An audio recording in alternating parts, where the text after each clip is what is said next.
বিনা সালাতে আপনি মুসলিম দাবি করেন, এটা কি করে হতে পারে?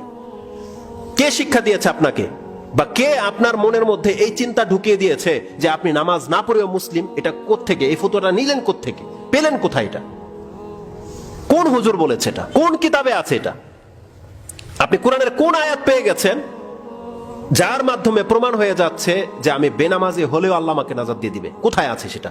সে হাদিসটা কোনটা যার উপরে ভিত্তি করে আপনি বেনামাজি হয়ে বসে আছেন? কে আপনাকে উদ্ধার করবে? আপনি অস্ত্র চলতেছে, সামনে শত্রু কাফেরকে হত্যা করছেন, আর রাসূল বলতেছে যে ওই অবস্থায় নামাজ সময় হয়ে গেলে তোমার নামাজ মাফ নাই।